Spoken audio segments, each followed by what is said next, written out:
because He will judge the world in righteousness. And His standard is extremely high. Sometimes, as I said earlier this week, people will say, well, Brother Paul, how can I go to heaven? I say, well, that's easy. You just have to be absolutely morally perfect from the moment of your birth to the moment of your death without one single flaw. And they go, well, that's absolutely impossible. I say, you're absolutely right. Now can we talk about redemption through the cross of Jesus Christ? His throne is holy. There will be no batting of the eye. There will be no bribery on that day. There will be no excuses. We live in a world of excuses. It knows nothing about justice. A man goes into a McDonald's, he kills 40 people, he gets off the hook because when he was 6 years old, his father wouldn't buy him a Happy Meal. That will not occur before the throne of God. Well, you have to understand, Brother Paul, my genetic makeup or my social background, or you have to understand I had a chemical imbalance. It will not wash on that day before the throne of God. None of it. All the excuses in society today that are destroying the very foundation of our society will have no place in that moment before His throne. Not one excuse.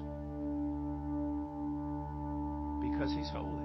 As Adrian Rogers used to say, I have good news and I have bad news. The good news is God is here. The bad news is God is here. Depends on what side of the line you're standing. So he goes on and he said, I saw a great white throne and Him who sat upon it, from whose presence earth and heaven fled away and no place was found for them. Well, so much for the saying, me and Jesus got our own thing going. And so much for the saying, yeah, I believe in the man upstairs. You say that before His throne, you dare say that before His throne. And you'll melt before Him like a tiny wax figurine before a blast furnace. How dare you use such language? You and Jesus got your own thing going, and the man upstairs. The man upstairs you can't even bear to look at. He is so holy, so righteous, and so great. Don't speak about Him in that type of language. Here, sometimes I'm preaching and someone will say, that day I'll stand before Him. I'll tell Him exactly what. I said, no, you won't. You will not. Look at what's going on here. First of all, John is very, very afraid even to mention Him. First, he talks about the throne because he has a tendency to not want to talk about the one who sits on it.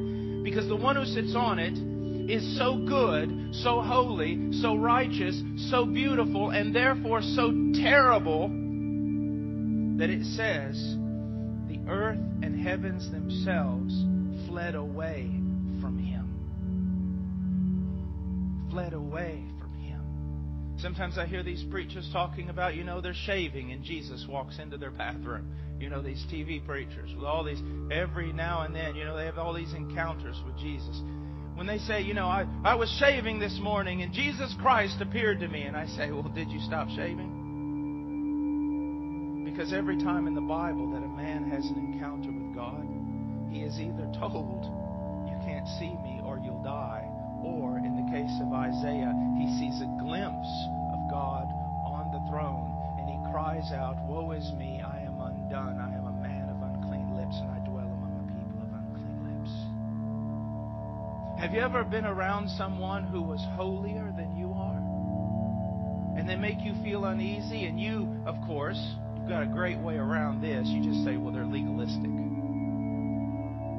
But you know that they really walk with God. Well, imagine then standing in the presence of that God from whom heaven and earth will flee away. Now, there's two things that are indicated here. One is the absolute terribleness of His presence. You say, hold it, my God's not terrible. There you go, there's your problem. Because the God of the Bible is. Do you realize that someone can be so good that they're terrible? What does that mean? When someone is so holy and so righteous and so good that it exposes how unholy and unrighteous and ungood that we are, that it seems almost terrible.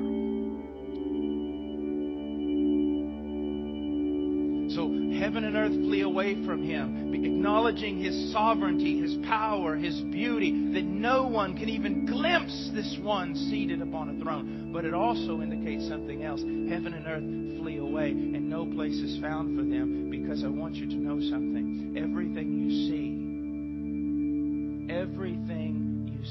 and that has become so important to men on that day will not